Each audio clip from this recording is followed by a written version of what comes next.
कंस का उद्धार किया था, उनकी तो पत्नियां, एक का नाम था अस्थि, दूसरी का प्राप्ता।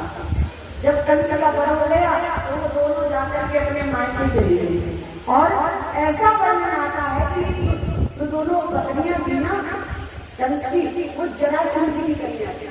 जरासंध से शिकायत कर दी। उधर जरासंध ने क्या किया, भगवान कन्हैया पर चढ़ाई की मथुरा। और 17 बार भगवान से जरासंध का युद्ध हुआ। कितनी बार? 17 बार। भगवान क्रमशः हराते गए, हर बार हराया भगवान। और 18वीं बार जब युद्ध हुआ तो जरासंध बोला कि 17 बार तो हार गया, अब कोई उपाय किया जाए जिससे मैं जीत जाऊं। तो ब्राह्मण जो थे उनको पाट पर बिठाया अनुष्ठान के लिए और कहा कि ब्राह्मणों से कहा, यदि मेरी विजय हो गई, मैं जीत गया इस बार, तो इतनी संपत्ति दूंगा कि दूसरी जगह से काम करने की जगह जरूरत नहीं। और यदि हार गया तो पूरे परिवार सहित मृत्युदंड दे देंगे।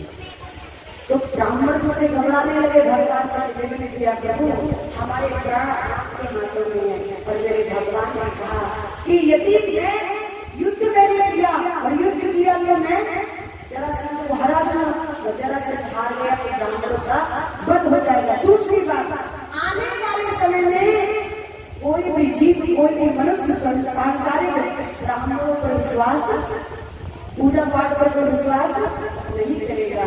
इसलिए भगवान ने क्या किया, रण में गए तो युद्ध भूमि में, लेकिन वहां से भाग गए।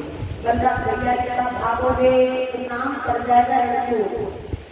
कन्हैया बोले, माखन चोर तो दुनिया कहती है, चीर चोर कहती है, और यदि ब्राह्मणों के लिए रणचोर नाम मेरा पड़े तो मुझे स्वीकार है। भगवान वहां से भागे और भागे, भागते भागते भगवान कहाँ पहुंचे, समुद्र के किनारे। और रात्रि में विश्वकर्मा को आदेश दिया, कहा समुद्र में सोने की द्वारिका का निर्माण करो। सुंदर सोने की द्वारिका का निर्माण कराया समुद्र के अंदर भगवान ने। और रात्रि में मथुरा से जितने भी परिवार वाले थे सबको बुला लिया।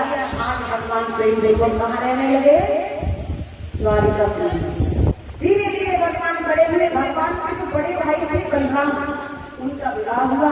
एक रेवत नाम के राजा थे, जिनकी कन्या थी रेवती मैया, उनके साथ विवाह हुआ। धीरे धीरे भगवान कन्हैया भी बड़े हुए। एक राजा थे कुंदनपुर के, जिनकी कन्या थी रुक्मिणी। उनकी कन्या नहीं थी, लेकिन एक कमल के पत्ते पर मिली थी जन्मे, तो ले आए थे उसको घर और ला करके नाम पर संस्कार किया, पालन पोषण किया। तो उसका पिता का दर्जा किसको दे दिया, कुंदनपुर के राजा लालन पालन किया। और ब्राह्मणों ने जब नाम दिया, कहा कि इनका नाम रुक्मिणी होगा और ये साक्षात लक्ष्मी का अवतार है, इनका विवाह भगवान कृष्ण से ही होना।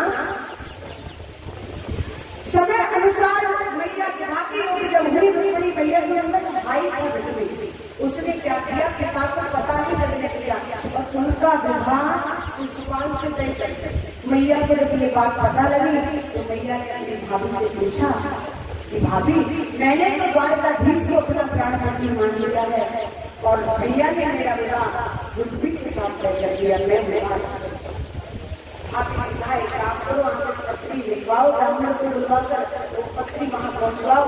भाई आप ही तो उनको पति रूप में स्वीकार करते हैं, क्या वो आपको पत्नी रूप में स्वीकार करना चाहते हैं?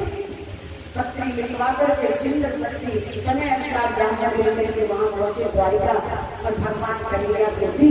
उस पत्री में लिखा था, हे श्री श्याम सुंदर, मैं कुंदनपुर की बेटी राजा भीष्म की कन्या रुक्मिणी हूँ। मैंने आपको अपना प्राणपति मान लिया है। यदि आप मुझे पत्नी रूप में स्वीकार करना चाहते हैं तो आप कल गिरजा मैया के मंदिर में आना और मुझे ले जाना। भगवान ने जैसे ही पत्नी को देखा